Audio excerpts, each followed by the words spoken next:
about a dying God being resurrected, not actually Jesus. They created Christianity, quote Christianity, unquote Christianity. This is all Roman based, and they rewrote the scriptures. Behind the scenes, they were Mithra worshippers or sun god worshippers. They disapproved of the original religion that was floating around, right? Of the 12 disciples and the later apostles like Paul, etc. They disapproved of it, so they made it illegal.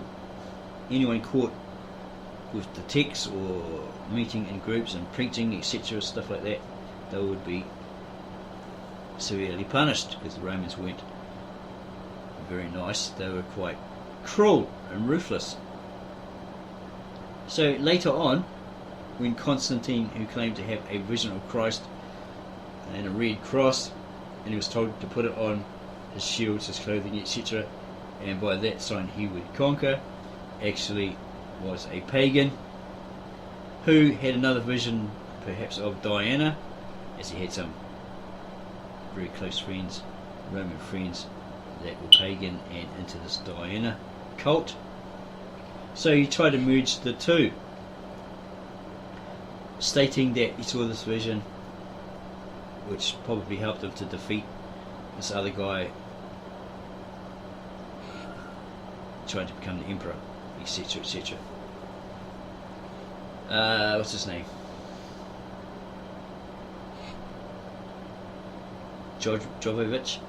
He has a video on YouTube of where he and a lady went to examine the Arch of Triumph, created by or built by Constantine. Go watch that, because they found, when they used a crane lift to examine that Arch of Triumph, found that there was no crosses, no picture of Jesus, etc.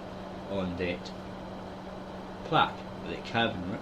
And plus Constantine's face had been chipped out, but there were 4 pagan gods on there.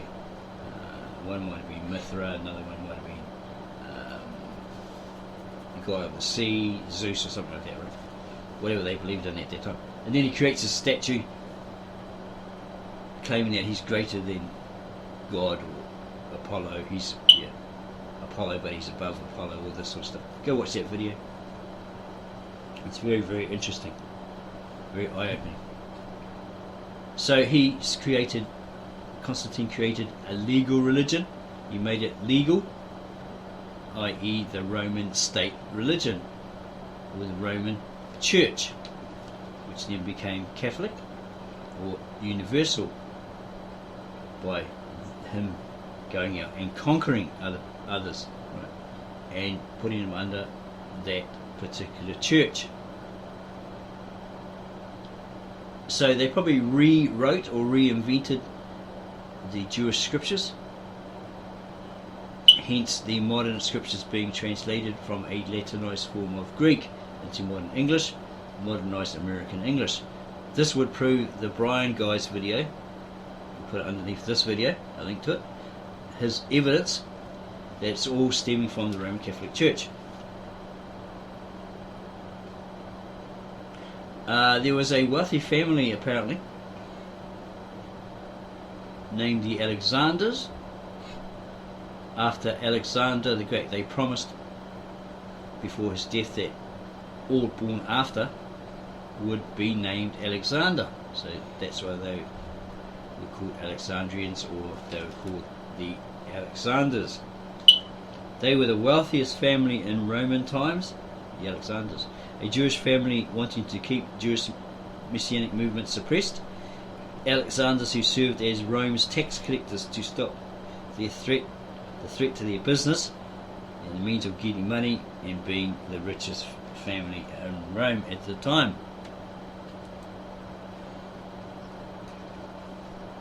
Characters in the Dead Sea Scrolls were militaristic, and you can see that this movement wanted to push the foreigners out of Israel. They were fundamentalists. Whereas the characters in the gospel are different. They are pacifistic. They are turning the other cheek. They're giving to Caesar what is Caesar's. How did a movement like Christianity come to exist in a region that was occupied by Roman soldiers and had Jewish zealots within it that were going to push these Romans out? How was that possible?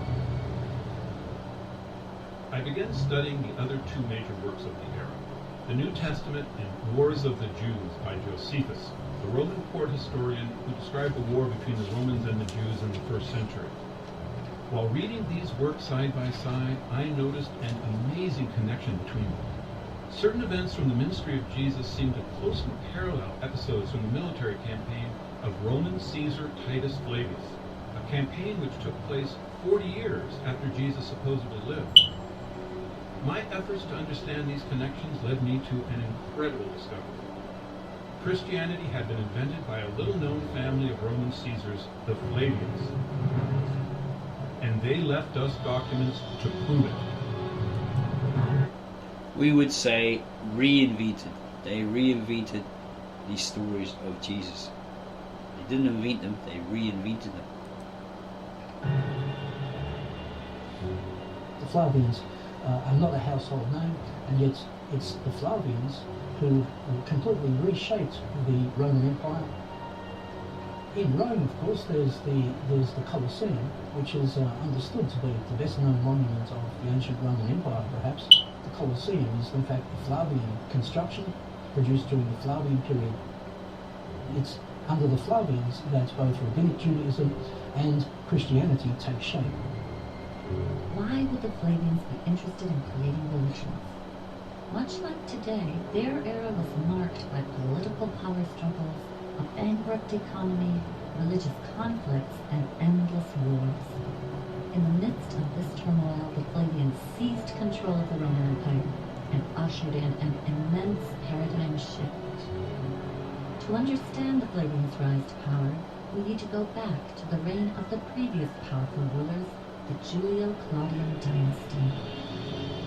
Beginning with Julius Caesar in the year 49 BCE, the Julio-Claudians ruled Rome for over 100 years, transforming the government from a republic into an empire. This family contained all the famous Caesars. Julius, who predated the time of Jesus, Augustus, who was Caesar at the time of Jesus' supposed birth, Tiberius, who ruled during Jesus' supposed death, followed by the infamous Caligula, then Claudius, and ending the Julio-Claudian dynasty with Nero, whose reign begins in 54 CE. The Julio-Claudians enjoyed a godlike status until the family degenerated and began to damage the Roman Empire. By the time of Nero, his famous decadence was bankrupting the empire, and the Jews of Judea were staging a huge rebellion against their Roman rulers. Judea was one of the many conquered provinces that made up the Roman Empire. This region, which was also known as Palestine, was controlled by a family that served as Rome's tax collector, the Herods.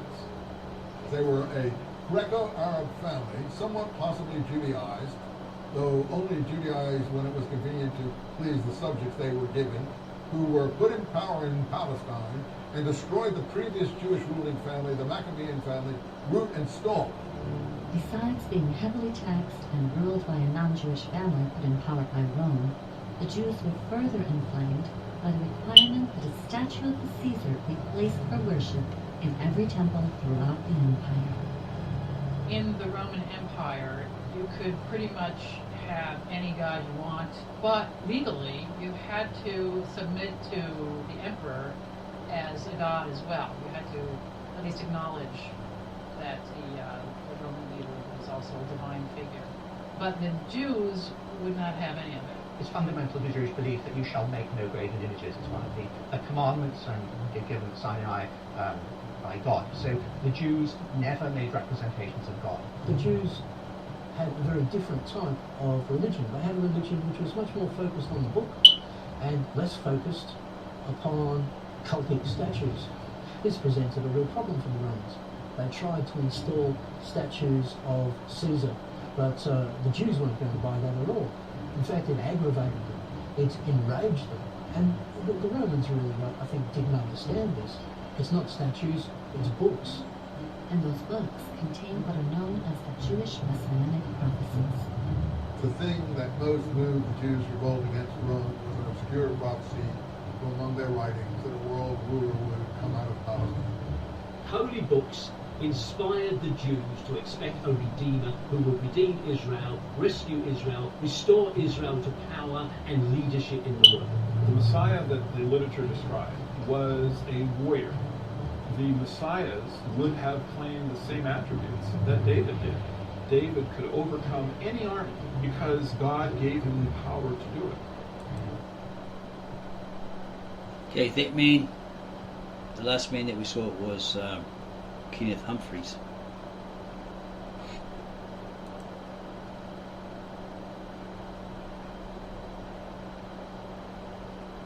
Okay, we made some notes here. We've got to look at all those different people that featured as critics in this video. For some reason it's not playing. Apparently 67,000 Romans entered into Jerusalem and destroyed Galilee, etc.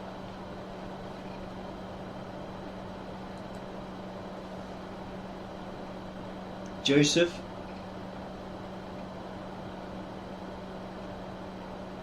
Flavius, supposedly, according to this video, was a suck-up to the Romans, a turncoat, used as a translator, etc. Nero to Vespasian, Flavian's the imperial family, destroys the temple, flattens it completely as Christ stated or prophesied in scripture, etc., that not one stone of that temple would remain standing. So he's speaking of a futuristic event. Apparently the Romans took the Jewish scriptures when they invaded the temple and put them to death, burnt it, etc. Right. And they hid them and made a rule no one could read it. They had them, all the rest of the writings destroyed, and anyone that possessed them or were found teaching it were put to death.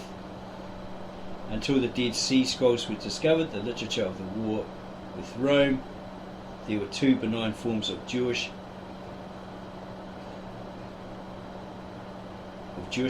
right, or Judaism, adopted, right.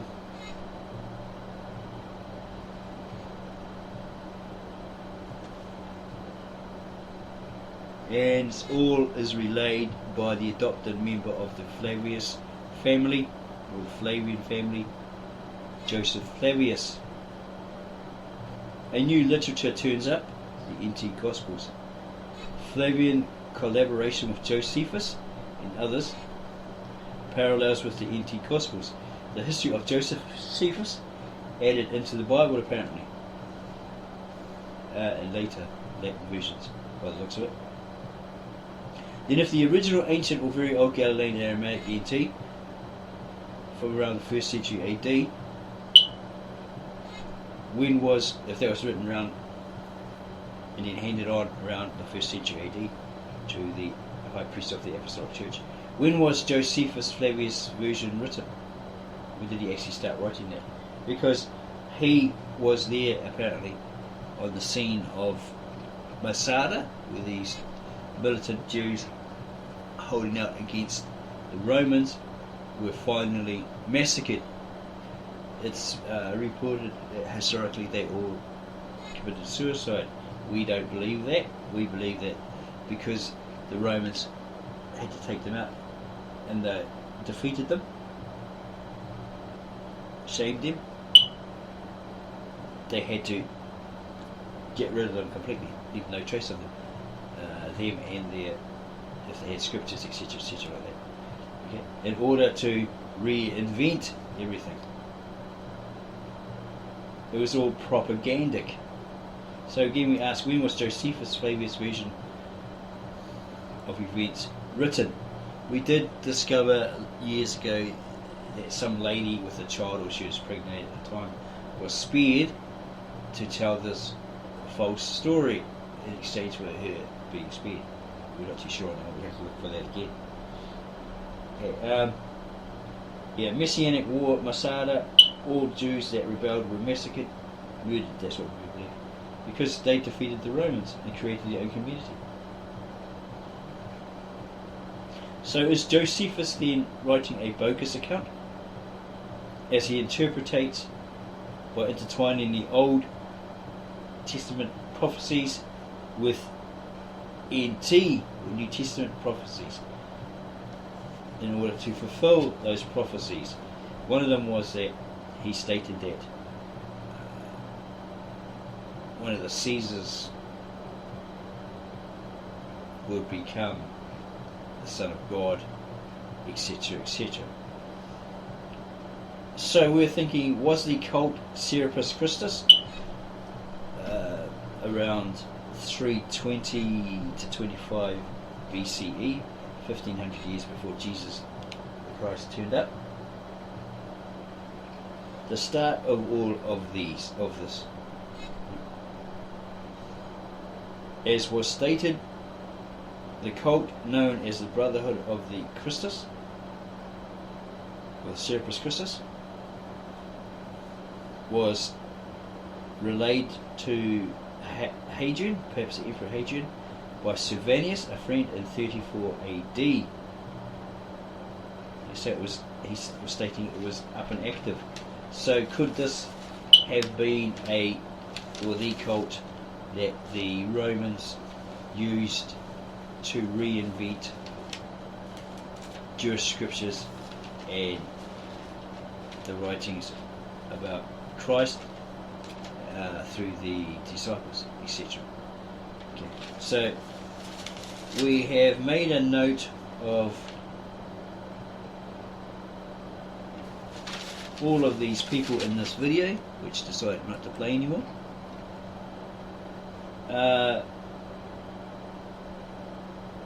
The life history of the following Professor. So Vespasian quite liked it. This guy here, he's Humphreys. Okay, this is quite an extensive video, so we might stop it there. So as we said, we are looking at the life history of all of these critics throughout this video, from Joseph Atwill to this Humphreys guy. Okay, we have listed them here. Professor Robert Eisenman, CSULP, stating the Gospels are a composite of many messianic leaders of the time. Dr. Rod Blackhurst, lecturer in religious studies. Timothy Freck is Christianity, paganism, etc., etc. D.M. Murdoch, aka Acaria S., mythicist and author, perhaps a psychic or seer, etc. John Hudson, who stated no history of Jesus, etc. There is no historical evidence of Jesus. Joseph Atwill, who states he began to read a lot of books on the subject. He spent a decade in long research, and the key wasn't the Dead Sea Scrolls. The key to what? Okay, the only Jewish scriptures or literature discovered, found from the 1st century AD. Then he states all the characters in the Dead Sea Scrolls were militaristic fundamentalists. The Jews in the scriptures were pacifists in the New Testament Gospels, and these militant fundamentalists wanted to push the foreigners or the Romans out of Jerusalem, etc., and take over, restore Israel back to the Jews. Okay, the Anti and Wars of the Jews by Josephus, closely parallel to the Roman works of Flavius, Titus Flavius, who led a campaign 40 years after Jesus,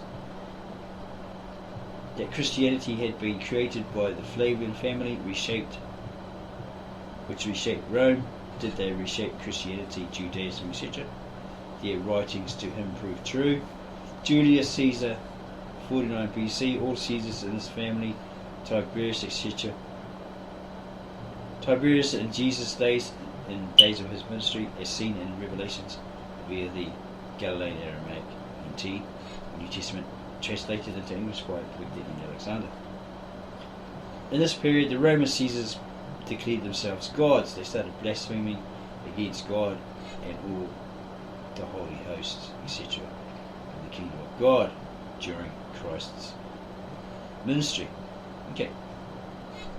Messianic Jews defeated Rome, set up a Jewish community, so Rome had to end this. It's Masada, or we already mentioned. Okay, we're going to look at Titus, who claimed to be a son of God, became a son of God, and so forth. And the Alexanders, a Jewish family who were recruited by the Romans, they were their tax collectors, etc. So, what we did was we went to find information on Joseph Atwill. Okay, here's the information here.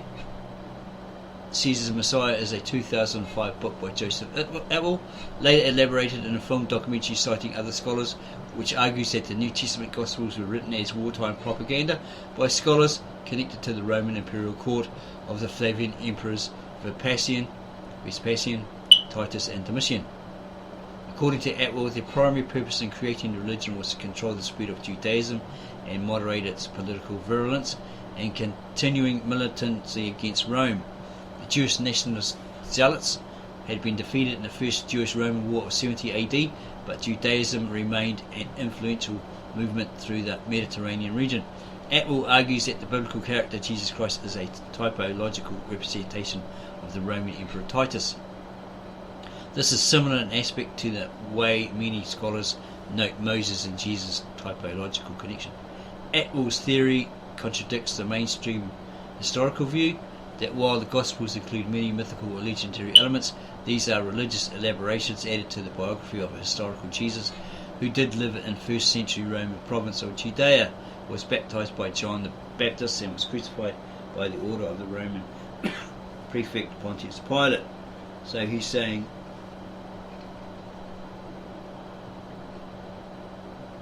that there actually was a Jesus who lived. He goes on about the 1st century Flavians, typological representation of the Emperor Titus in the Gospels, Josephus' satirical view of Christianity,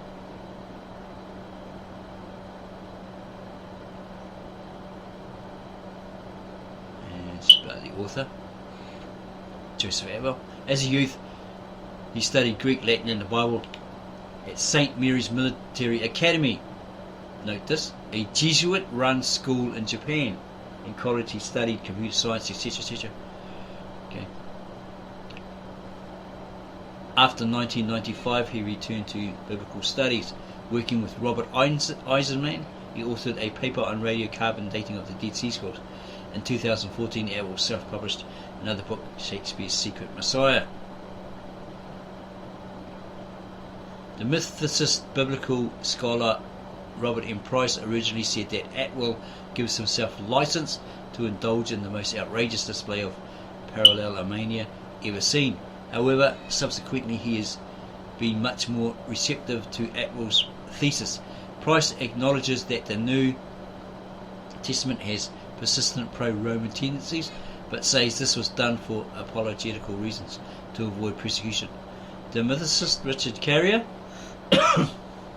similarly stated that all of Atwill's alleged parallels can be explained as either coincidences, translations or references to Old